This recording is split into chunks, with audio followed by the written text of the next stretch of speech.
Ramai tak sangka. Selama ini, bila kita sebut ekonomi digital bertaraf dunia, kita akan fikir tentang Eropah, tentang bandar pintar di Berlin, tentang fintech canggih di London, atau tentang inovasi teknologi di Stockholm. Tapi hari ini, satu nama dari Asia Tenggara mula disebut dalam perbincangan yang sama. Indonesia. Ya, Indonesia. Persoalannya, bagaimana negara yang suatu ketika dahulu sering dilabel sebagai pasaran membangun, kini dikatakan mampu bersaing dengan Eropah dalam ekonomi digital? Adakah ini benar? Atau sekadar hype media? Hari ini, kita bongkar realitinya. Sebelum kita pergi jauh, kita perlu jelas. Bersaing dengan Eropah bukan bermaksud Indonesia sudah mengatasi semua negara Eropah dalam segala aspek. Tetapi dari segi pertumbuhan ekonomi digital, nilai pasaran e-dagang, ekosistem startup, pelaburan teknologi, kadar penggunaan internet mobile, Indonesia kini berada dalam liga yang sama dengan beberapa kuasa digital Eropah. Dan ini bukan sekadar persepsi, ini berdasarkan trend global yang semakin jelas. Satu faktor besar ialah pertumbuhan startup. Indonesia kini mempunyai beberapa syarikat teknologi bernilai tinggi, termasuk Gojek, Tokopedia, Bukalapak. Gabungan Gojek dan Tokopedia membentuk entiti gergasi yang bukan sahaja dominan di Indonesia, tetapi juga menjadi perhatian pelabur antarabangsa. Bandingkan dengan Eropah, Eropah memang mempunyai gergasi seperti Spotify, Adyen, Revolut.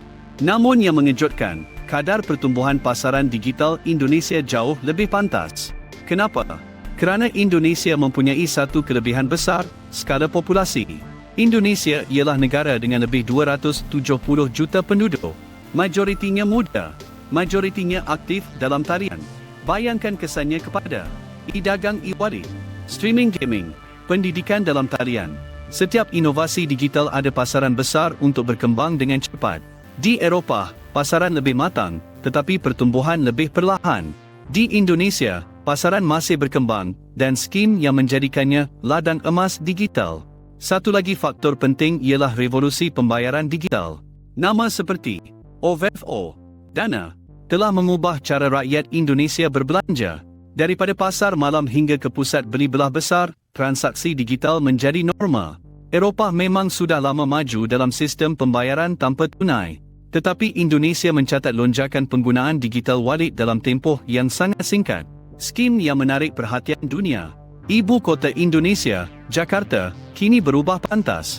Infrastruktur digital dipertingkatkan. Internet semakin laju dan meluas. Startup hub berkembang. Tambahan pula, projek ibu kota baharu, Nusantara, dirancang dengan elemen bandar pintar dan teknologi hijau. Bandingkan dengan bandar Eropah seperti Amsterdam, Paris, yang sudah lama terkenal sebagai hub inovasi. Indonesia kini cuba melompat terus ke generasi bandar pintar seterusnya, tanpa melalui fase lama. Pelabur global semakin memandang Indonesia sebagai pasaran strategik. Kenapa?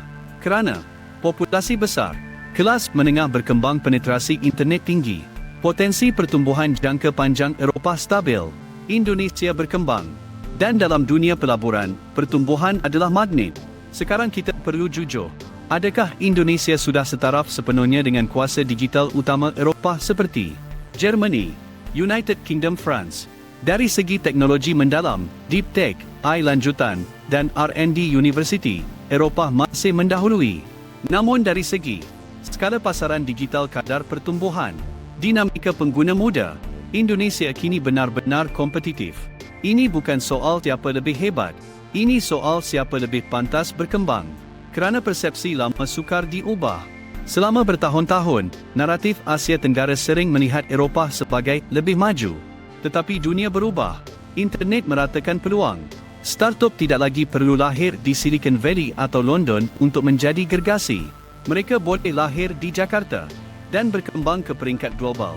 Jika trend ini berterusan, Indonesia boleh menjadi ekonomi digital terbesar di Asia Tenggara. Ia berpotensi menjadi antara pasaran digital paling dinamik di dunia. Dan ia boleh menjadi pesaing serius kepada banyak negara Eropah dalam sektor tertentu. Namun cabarannya tetap ada. Infrastruktur luar bandar, jurang digital, pendidikan teknologi, ketelusan regulasi. Soalnya, mampukah Indonesia mengekalkan momentum ini? Ramai tak sangka. Tetapi angka tidak menipu. Indonesia bukan lagi sekadar pasaran membangun. Ia sedang berubah menjadi kuasa digital serantau dan mungkin global. Eropah tetap kuat, tetapi Indonesia sedang mengejar dengan kelajuan luar biasa. Persaingan ini bukan tentang siapa kalah atau menang. Ia tentang bagaimana dunia digital kini lebih terbuka daripada sebelumnya. Dan mungkin, yang lebih mengejutkan bukanlah Indonesia bersaing dengan Eropah, tetapi hakikat bahawa kita masih terperangkap dengan persepsi lama. Kalau anda rasa topik ini membuka mata, tekan like, kongsi pandangan anda di ruangan komen, dan beritahu saya, adakah Indonesia benar-benar mampu menyaingi Eropah dalam dekat akan datang? Atau ini hanya gelombang sementara?